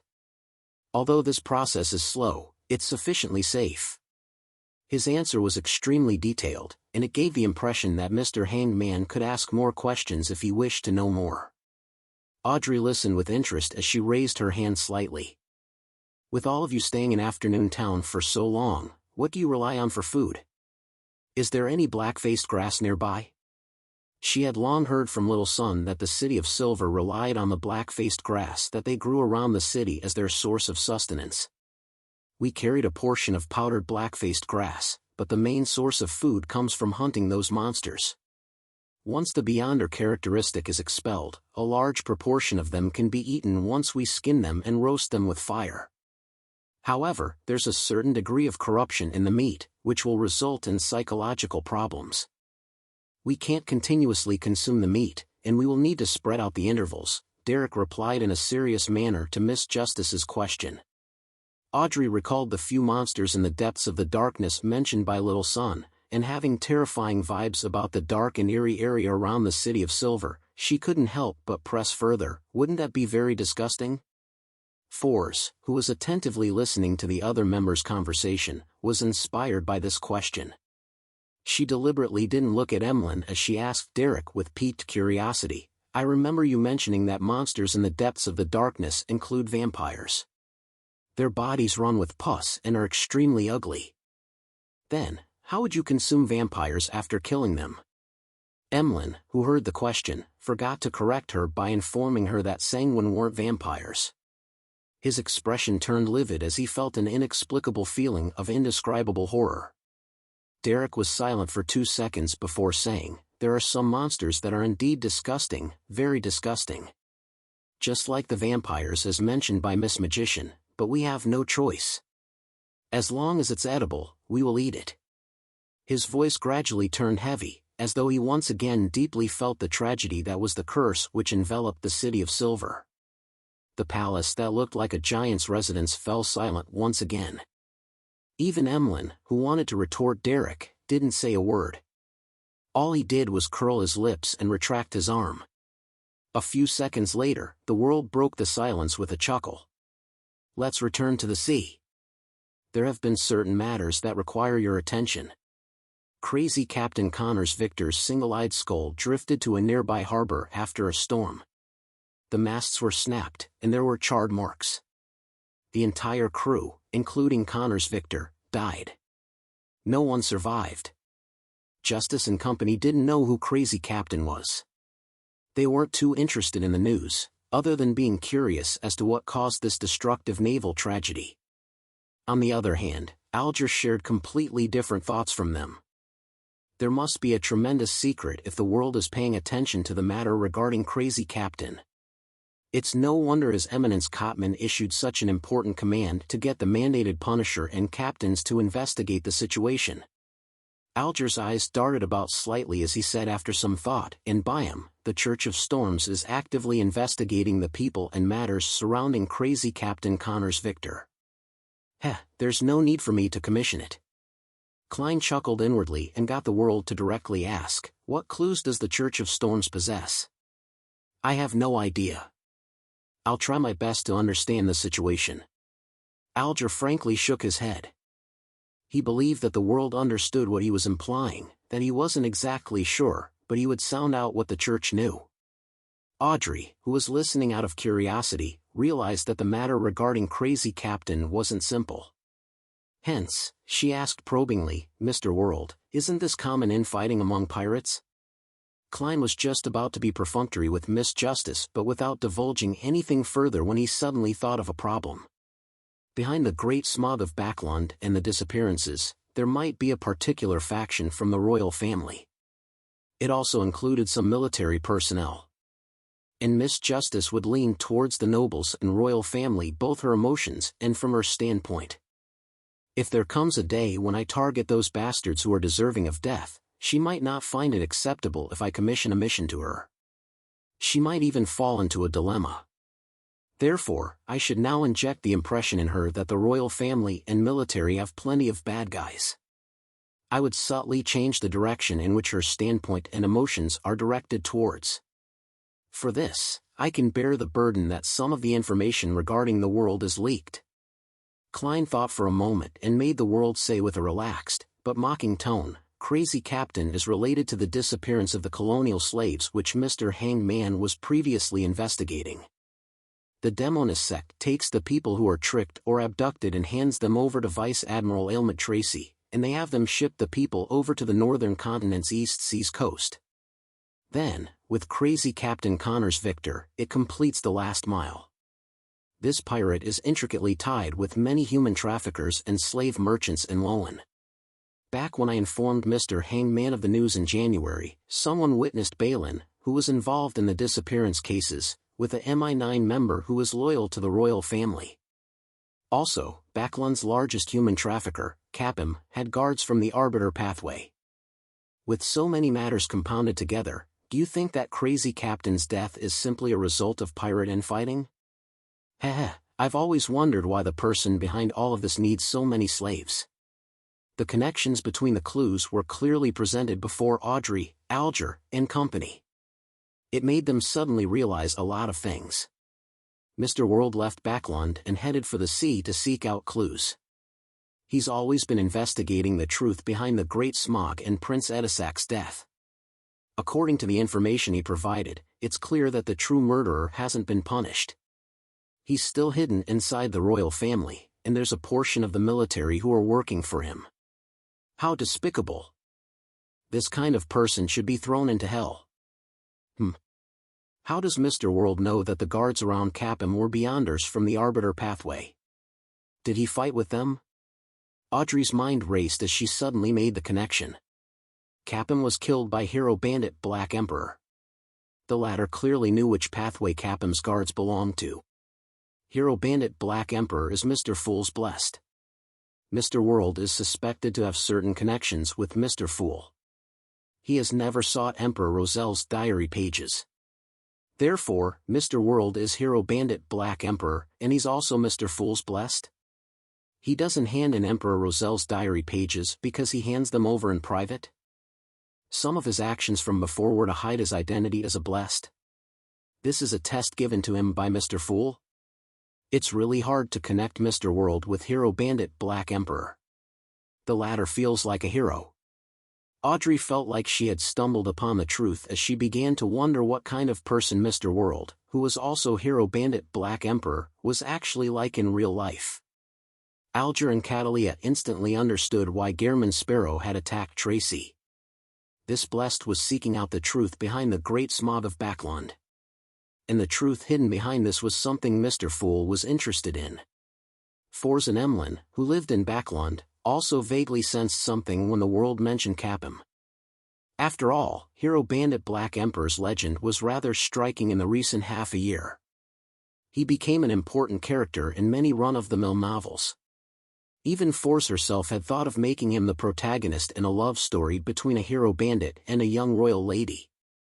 They finally understood why the world had noticed in time that something was brewing in Backland and that a tragedy was about to happen. This was because this gentleman had been tracking the corresponding clues the entire time. From the looks of it, the matter in Backland is far from over. There will likely be another accident in the future. I really wish to flee from this place immediately, but Shio definitely wouldn't want to. I have no way of explaining this to her. Force suddenly had thoughts of fleeing Backland. Emlyn wasn't too afraid. From his point of view, the Sanguine's important figures were in Backland and were definitely able to provide some protection if a disaster really happened. After 2 seconds of silence, Alger said in a serious manner, "I will try my best to investigate this matter." He had already sensed that the truth behind Crazy Captain's death hid a rather terrifying storm.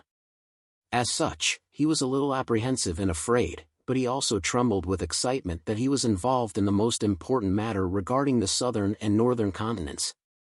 After Catalia heard that, she nodded.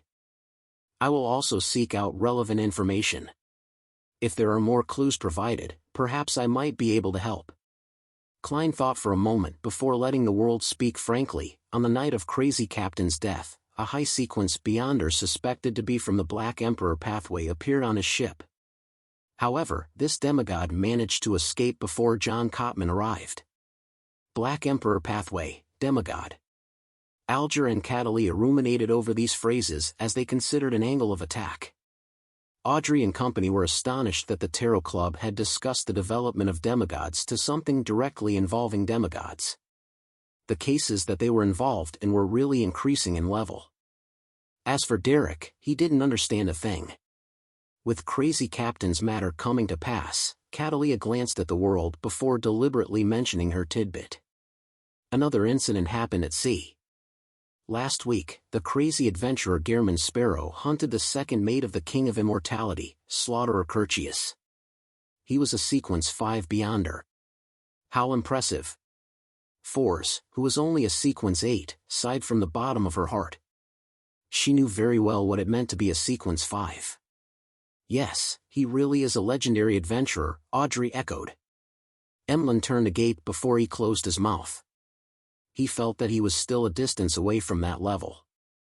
Alger said without any signs of unrest, "It's because of this that the investigation of Gehrman Sparrow's origins has become an important mission of the various major organizations."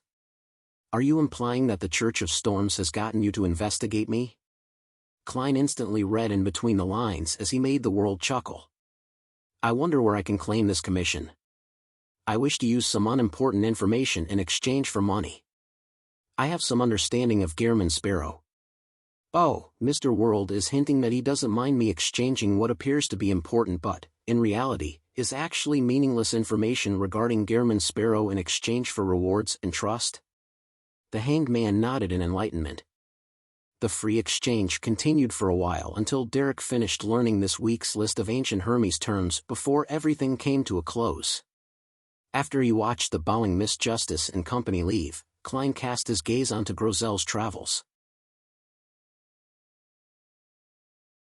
Chapter 718, Characters in the Book. Not finding himself overly exhausted, Klein rubbed his temples and beckoned over a tiny metallic bottle from the junk pile. Inside it was a tiny tube of blood that he went through great effort to extract from his vein, and he had long brought it above the gray fog. It was only waiting for the opportunity when Klein would use his spirit body to enter Grozel's travels to explore the book world. After opening the cap, Klein wasn't in a hurry to smear the blood over the book's dark brown cover. Instead, he summoned all the items from the junk pile that he had brought to the mysterious space before the tarot gathering, and he spread them out in front of him. In consideration of how the Black Emperor's form was too eye-catching, and with him not too certain of the exact situation in the book world, Klein decided against bringing the card of blasphemy. Instead, he used Azek's copper whistle to fortify his spirit body to prevent himself from failing to return above the gray fog before being instantly killed by some unknown power. As the ancient and exquisite copper whistle fused into his body, Klein's spirit body swelled up and became more corporeal. Two pitch-black flames flared out from his eye sockets as though they possessed a life of their own. With the help of cogitation, he adjusted his spirituality, converging the iciness that stemmed from the aspect of death within his body. Soon, his eyes returned to normal. This was like an evil spirit taking on an ordinary form to lure prey into its proximity. Right on the heels of that, Klein wore creeping hunger and held death knell while he hid the nightmare beyond her characteristic in his body. The latter was prepared for him to seek out any abnormalities when exploring the dreams of the living entities in the book world. After completing all his preparations, he poured a few drops of blood and smeared it over the cover of Grozel's Travels. After a brief wait, his vision turned blurry, as though countless translucent objects were hidden within it. Following that, it turned clear. There were blue skies, white clouds, grayish-brown city walls, and passers-by. This is no longer the land of ice and snow from before, but a city that looks very normal on the surface. Klein stood by the side of the dirt road as he observed the residents of the book world. He discovered that most of them wore linen shirts, a short brown coat, and loose dark-colored trousers. Their overall style was akin to that of the Lowen Kingdom centuries ago. He looked down at the format of the tailcoat, starched shirt, and damaged dark red bow tie as he silently changed it all out. Instantly, he was no different from the people around him. He then walked to the city gates in preparation to enter. At that moment, a leather-vested soldier at the gate stopped him. "Entrance fees. 1 little. Do I look rich? I don't even know what a little is." Klein mumbled inwardly, amused. He then communicated with him at a spiritual level, successfully transferring the soldier's attention onto a merchant caravan behind him. As a quasi-wraith who could possess anyone and control them, exerting a psychological influence on others was nothing extraordinary. It wasn't a particularly potent ability, but it was extremely useful against ordinary people. When Klein entered the city, he walked through the streets in a seemingly relaxed manner, but he inwardly remained wary.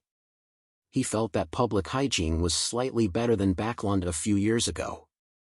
It appeared to have a mature sewage system, preventing the situation of any waste and trash being dumped. I couldn't tell that this is an illusory world inside a book at all. Everyone has spirit body threads. Klein proceeded forward as he observed. Suddenly, he noticed a stone building that was more than 10 meters tall to his side. It only had 2 stories, and the top of the door was about 4 meters tall. Beside the building was a signboard. It was written in a language that was completely different from any of the outside world's languages, but Klein instantly understood what it meant: Pesot Blacksmith Guild. There's a blacksmith guild. This place really hasn't entered the age of steam. Just as Klein was feeling poignant, he saw the door creak open, and out walked a giant with 4 long limbs. The giant's skin was grayish-blue, and his head had the trademark single vertical eye. In his hand was a huge and heavy sledgehammer. He walked across the street with his lips curled. The humans walking past him didn't show any fear, as though it was a common sight. They even greeted the giant. "Good afternoon, Grozel." Grozel. Klein, who was rather face-blind to giants, had his pupils constrict. Only then did he realize the familiarity. He was just about to chase after them when he discovered that the giant had turned into another street, vanishing from his sights. Klein stood on the spot, silently observing the intersection as he came up with a few guesses. There's another Grozel in the book world? No, the ending of the Travels is that Grozel died in battle in the Nation of Frost. This is another story? Filled with all kinds of questions, Klein wasn't in a rush to find Grozel. He turned and entered a bar by the side of the street. Such places were often the places with the most messy and multifarious information in a city. It aided him in quickly gaining a grasp of the entire situation. The bar's lighting was dim, and the ventilation wasn't the best, making the air appear somewhat turbid. At that moment, there weren't many customers drinking. Most of the people were by the bar counter, chatting happily with each other or the bartender. Klein slowly walked over when his gaze froze. He saw a man wearing a black pointed hat and an asymmetrical coat by the side of the bar counter. He looked pretty handsome with his flaxen-colored hair, deep brown eyes, a high nose, and thin lips. He was none other than the Solomon Empire Viscount, Mobit Zoroast. Upon seeing him, Klein recalled the scene of the Dream Stealer's rapid aging before he collapsed onto the ground as he struggled to crawl towards elvish songster Ciadas and grabbed her hand. All of that remained clear as day, as though it had just happened yesterday, yet, Mobit had once again appeared before his eyes. Klein's expression grew heavy as he walked over and sat beside Mobit. He didn't say a word, as he knew that Mobit was one to start a conversation. "Outsider, first time in Pesot? I swear I've never met you before." Mobit put down a cup of distilled liquor as he turned his head to the side. "I come from the nation of Frost." Klein randomly cooked up a story. Mobit immediately laughed loudly. "You're a funny one. This is the nation of Frost, but of course, that was many years ago. Ever since the King of the North was killed by a bunch of adventurers, no, heroes, this place is no longer plagued by ice and snow. Everyone believes that it should be called the Nation of Neverwinter." Klein fell silent without responding. "Why so serious? It looks like you have your own troubles." Mobit rapped on the wooden bar counter, showing signs of sympathy.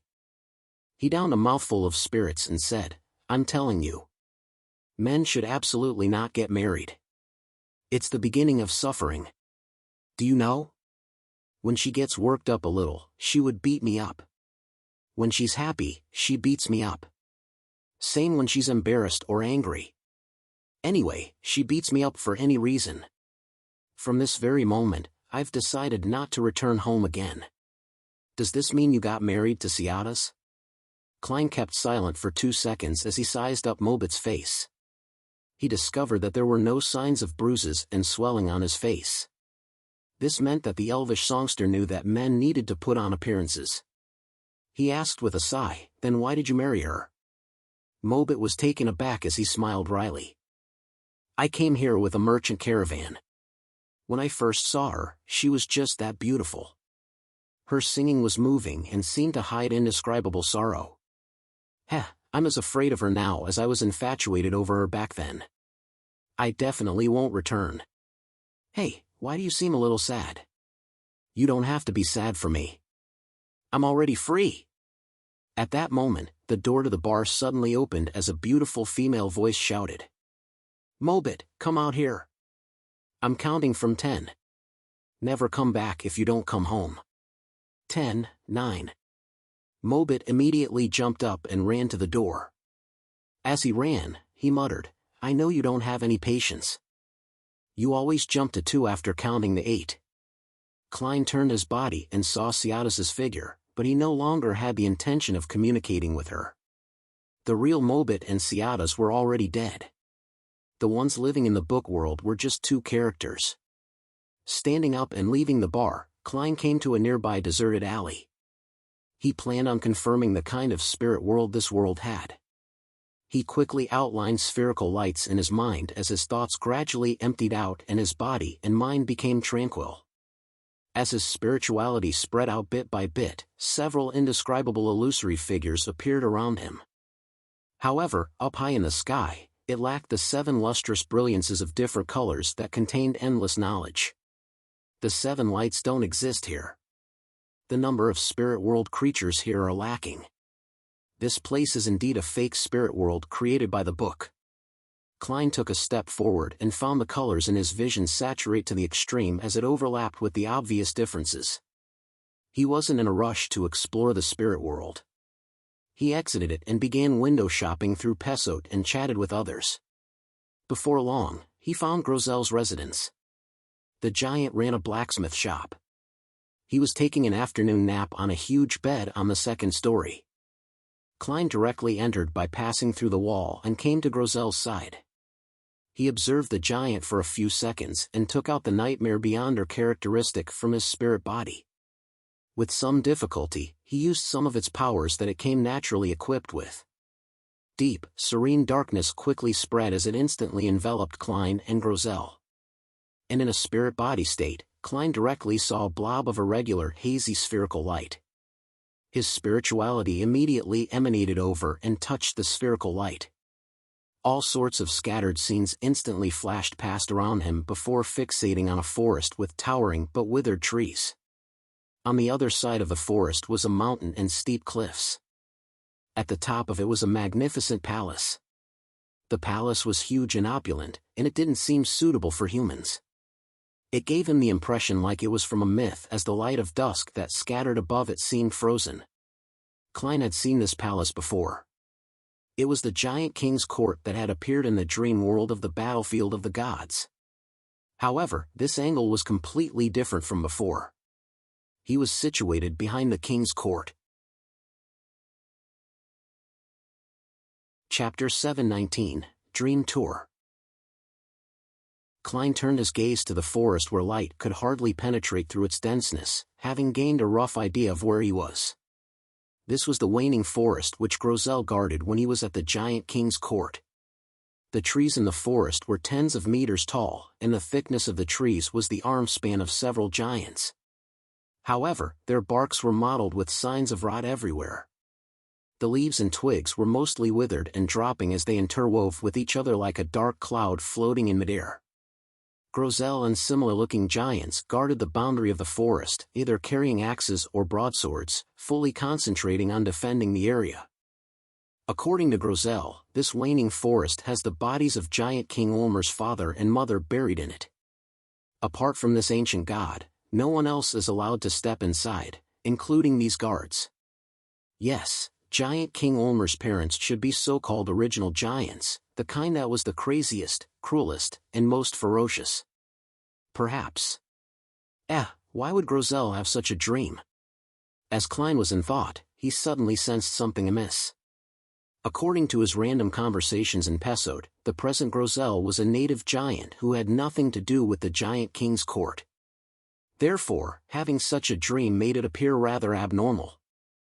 From the psychology alchemist's theory which Ma'am Daly and Miss Justice have discussed before, perhaps the book world will use or clone the original character's subconscious or collective subconscious when creating a character. Then, it would make minor changes, making the consciousness fulfill the required settings. Therefore, Grozel's dream will be influenced by his subconscious, reproducing life in the giant king's court. If that's the case, it can only be said that this book is a cruel author. The moment Klein thought of this, he suddenly had an idea. He felt that this was an opportunity for him to gather relevant information on the giant king's court. He previously planned on directly learning about such matters through Grozel. But in order to keep his promise, the giant guardian had died in the battle with King of the North Ulyssen. After his spirit body left the book world, it quickly dissipated without giving him any chance of communicating. Now, he finally had another method, which was to explore Grozel's dream. There had to be parts of it that were ridiculous or exaggerated, but the remaining content had to be a true reflection of reality. As long as an approach of careful study is employed, it's not impossible to distinguish the two. Grozel never entered the waning forest, so the scenes inside must stem from his imagination. There's no need to explore it. Klein slowly cast his gaze onto the mountain where the king's court was. It wasn't tall, which meant that the waning forest was on a mountain rather close to the king's court. It was probably just a straight path from there to the ancient god's residence. Klein didn't waste time searching as he walked straight to Grozel and acted like he knew him well. He asked in a relaxed tone, "How should I return to the king's court?" He knew that Grozel was an honest giant, and he would only be more honest in his dream.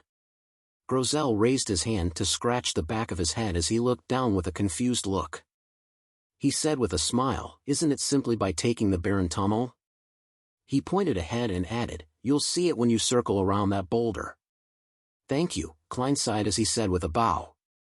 As he watched Klein depart, Grosel scratched the back of his head again, muttering to himself in confusion, "Who is he? Why do I find him so familiar?" After circling a boulder that protruded out the mountain, the scene opened up before Klein's eyes. A gigantic cave at least 30 meters tall appeared. Erected outside the cave was a stone stele. Engraved on it was a single vertical eye, a high nose, and plush lips. It looked like a giant's head had been squeezed in to reveal the frontal facial features. Just as Klein approached, the mouth on the stele opened. "Why are you returning to the king's court ahead of time?" "By His Majesty's orders," Klein said in an unflustered tone. After all, the intelligence level of all the living beings in this dream was equivalent to the owner of the dream, Grosel.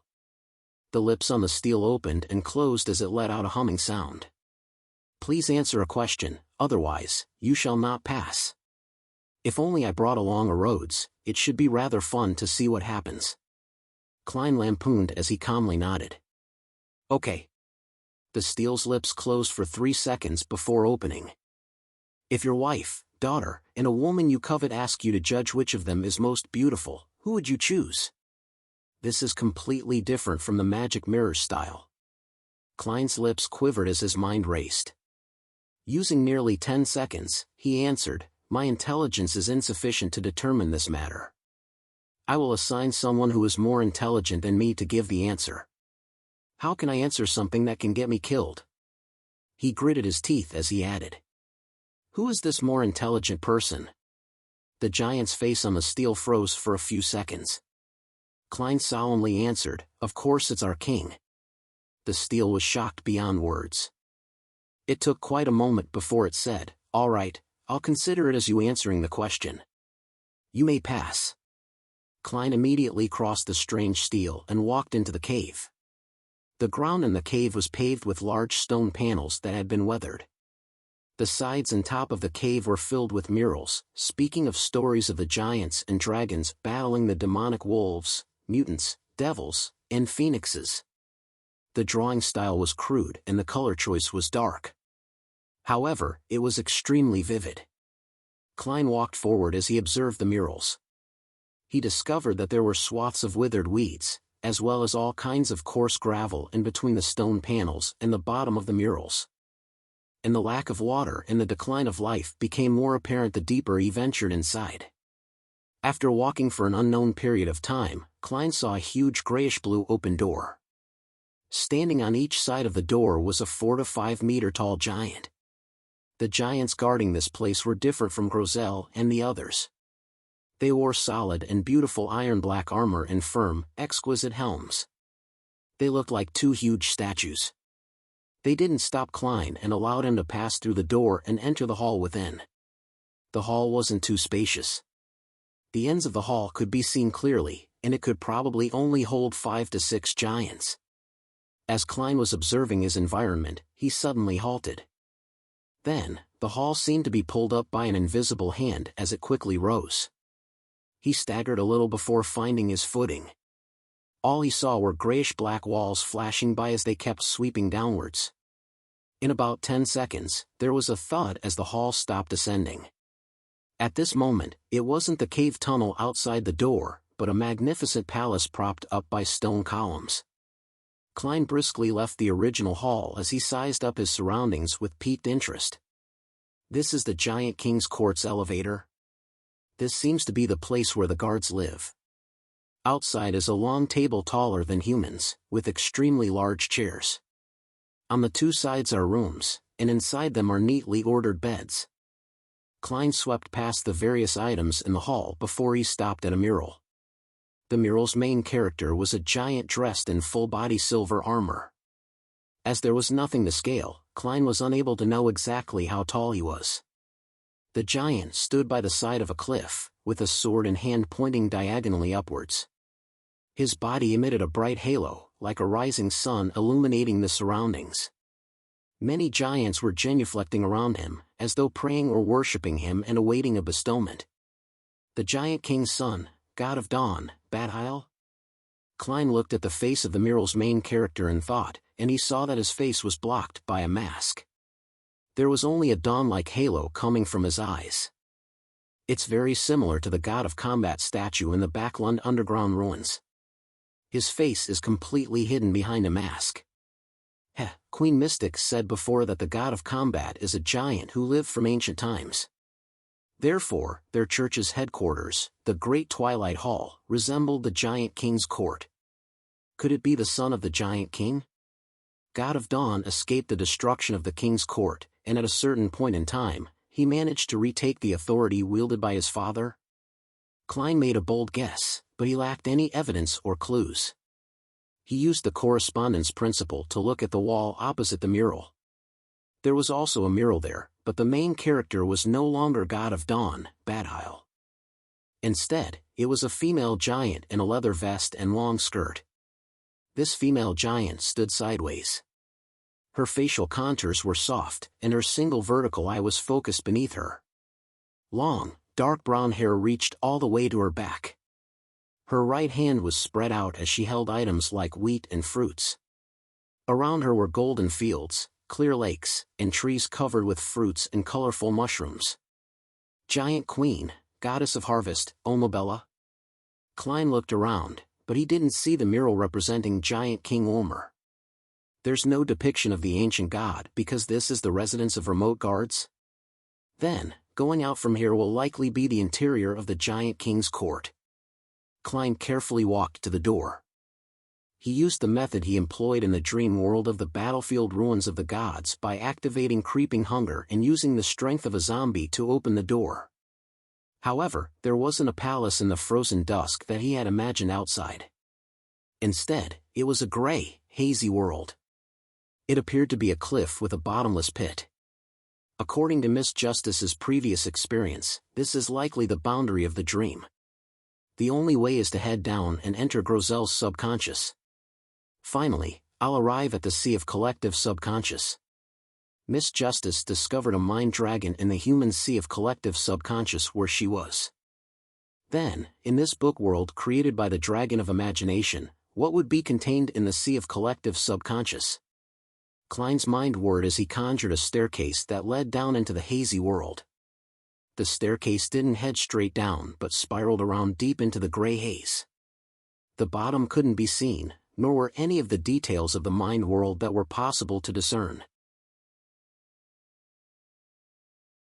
Chapter 720, Philosopher. After silently observing it for a few seconds, Klein walked forward as he got onto the staircase and carefully walked down it. The surrounding light gradually dimmed with a gray, hazy luster that enveloped the extremely silent world. The moment Klein proceeded down the staircase, he felt more and more like he was being locked inside a dark, silent room. Slowly, his ears could hear his sloshing blood and his beating heart. The latter sped up as it was invaded by panic and horror which he could hardly keep in check. Klein focused his mind as he imagined the stacks of spherical light so as to stabilize his emotions and recover. To his side, a grayish-white cliff coldly stood there, a representation of the domain of Grozel's consciousness. It was silent as though it were dead, but the surrounding grayness would occasionally coruscate. Klein focused his gaze and saw that in one of the points of light, there was a giant who ripped apart a human before stuffing it into his mouth, as well as Grozel panicking.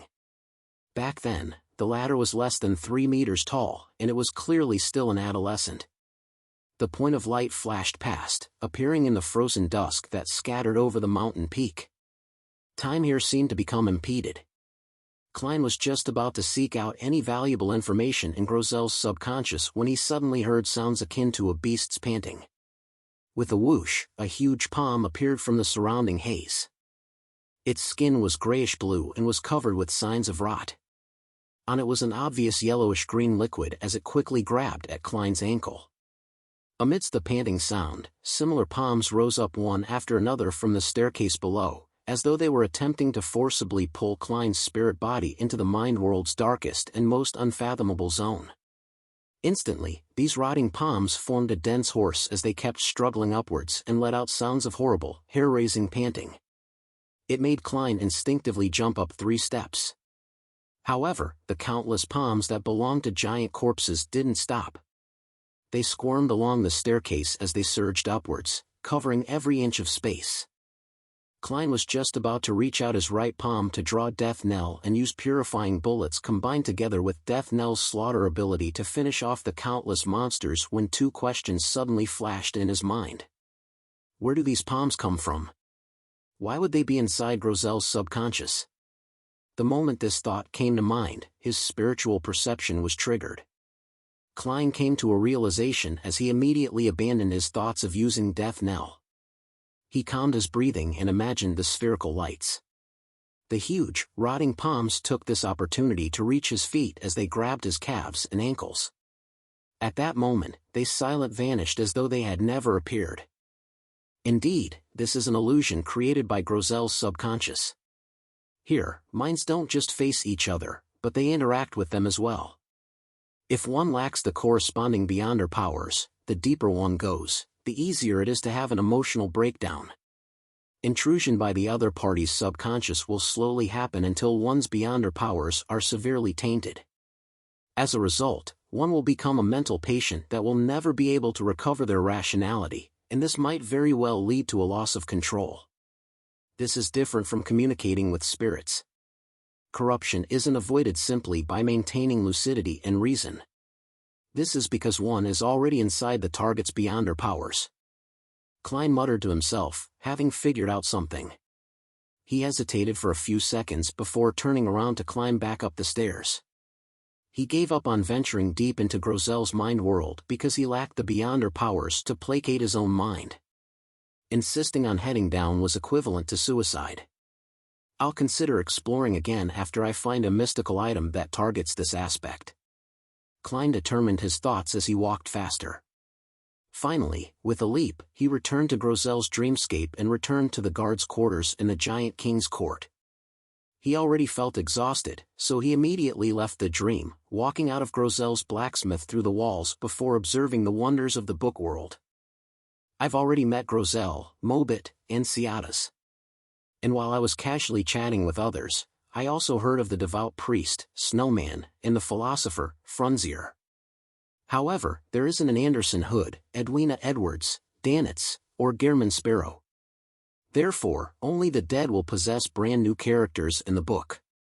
Or could it be that only those who had stayed in here for extended periods of time, fully expressing themselves as an adventurer in their day-to-day lives, would be able to have their subconscious replicated? As Klein strolled by the side of the street which was illuminated by the setting sun, he considered something that he found crucial. If it were the former theory, where the dead would revive and become new characters, then there was nothing Klein needed to worry about. However, if it was the latter, he had to consider reducing the frequency at which he explored the book, as well as strictly control the amount of time he spent in it each time. There's no way to ascertain it for now. I'll deal with the situation by assuming it's the latter. There's definitely nothing wrong with being cautious. Klein quickly made up his mind and was about to return above the gray fog. At that moment, he saw another familiar figure. Frunzier, with his black hair and blue eyes, was sitting on a long, wooden chair by the street. He was staring blankly at the sky which seemed to be alit in flames, as though he was in thought. Recalling how this lone soldier's ash urn was still with him, he planned on sending it back to the Church of Storms cemetery in Backlund. Klein silently sighed and walked over before sitting beside him. He asked as though it was a casual conversation, "What's on your mind?" "I'm wondering who I am, where I come from, how I should return." Frunzier didn't look away as he said in a dreamlike state. Without waiting for Klein to ask another question, he shook his head with a chuckle. "I ultimately feel that I don't belong here. I'm not myself at the moment, and that there's some place awaiting my return. They always mock me for considering such pointless questions, so they gave me the title of philosopher." As he spoke, he looked at the setting sun and once again fell into silence and looked spellbound. Klein didn't say a word. He sat there quietly and accompanied Frunzier in watching the sunset. Finally, he silently vanished. Frunzier didn't notice that the person beside him had already left. He sat there motionless like a marble statue, looking far into the distance.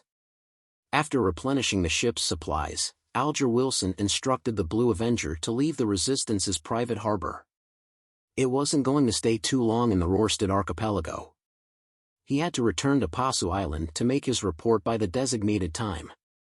At that moment, in the captain's cabin, he was watching in anticipation at the illusory door that was formed by items with spirituality and a burgeoning flame. It was the door of sacrifice, and it was also a door of bestowment. Amidst an illusory creaking sound, the mysterious door slowly opened, revealing an infinite depth and darkness within its interior. Light shot out from within before converging immediately. After everything calmed down, 2 items had appeared on the altar at some point in time. As for the door with all kinds of strange symbols, it was gone. Alger was able to compose himself as he seriously thanked Mr. Fool. He finished the ritual according to the procedure before reaching out to pick up the 2 items. One of them was a piece of paper that had been neatly folded, while the other was a translucent jellyfish that had azure blue seawater in it. Alger inspected the latter and discovered that there were occasional vortexes formed by winds or occasional lightning streaks. And from time to time, he could hear a distant, moving voice sounding from it. This voice sounds like a woman's. From the looks of it, this characteristic's owner was a lady. Alger couldn't help but heave a sigh of relief. This meant that it wasn't some quasi-high-ranking member of the Church of Storms that had been killed. The Church of Storms didn't have any female high-ranking members, quasi or not. Putting away the ocean songsters beyond her characteristic, Alger unfolded the piece of paper. He swept past the main ingredient, and he quickly looked at the supplementary ingredients. Finally, his eyes paused at the ritual. To him, the main ingredients were unimportant with a beyonder characteristic in hand. He could look at it later. As for supplementary ingredients, they were rather easy to find, so they didn't need much attention. It was the ritual that was of utmost importance. Drink the potion in an Obninsk's belly. Alger silently read the ritual's contents as the corresponding information quickly surfaced in his mind. Obninsks were ancient sea monsters. They could directly devour a sailboat, and it had a humongous, distorted body. It had as many as 3 heads and many tentacles that entangled with each other. They were the protagonists in many legends at sea. Most of these sea monsters were tamed by the Church of Storms. They had a fixed region of activity, but it was unknown if they had near-human intelligence. It's no wonder the Church controls Obninsks, and not other sea monsters. It's no wonder there are so many Beyonders in the sailor pathway among pirates, but only a few can reach Sequence 5. Either they directly inherited it, or they're the subordinates of King of the Five Seas or Queen Mystic. Then, where should I find Obninsks that don't belong to the Church? Alger frowned slightly as he contemplated his advancement that bypassed the Church of Storms. His first reaction was to find Queen Mystic Bernadette through Admiral of Stars Catalea. From her, he could find Obninsks that didn't belong to the Church of Storms. His second reaction was that it exposed himself to danger. This was because the corresponding Obninsks were likely servants of Queen Mystic, and they would report everything to their mistress. Yes, this will be the last resort if there aren't any other choices. Alger's thoughts raced as he quickly had another idea. That was to pray to Mr. Fool. This reawakened existence secretly wielded the former authority of sea god Calvetua. He could commandeer undersea creatures, allowing him to know where to find Obninsks that didn't belong to any faction. There's no need to rush it. If I were to advance now, I won't be able to hide the advancement from others, because of my lack of control over the spirituality dissipation. I can perform the prayer after I make my report and leave Pasu Island. Alger calmed down and memorized the ocean songster formula. Then, he moved the piece of paper to the tip of the candle's flame. As he watched the flame devour the formula at an increasing speed, Alger's gaze turned deep. After finishing off the remnant traces, his gaze landed on a sea map and locked onto a location. Bansi. Alger had planned on making a trip to Bansi in passing while en route to Pasu Island. He wanted to know what the present state of the harbor was. He had already shared his thoughts with his sailors, and no one objected. This was because they were equally curious as to why Bansi Harbor was suddenly destroyed. They were curious what it had turned into.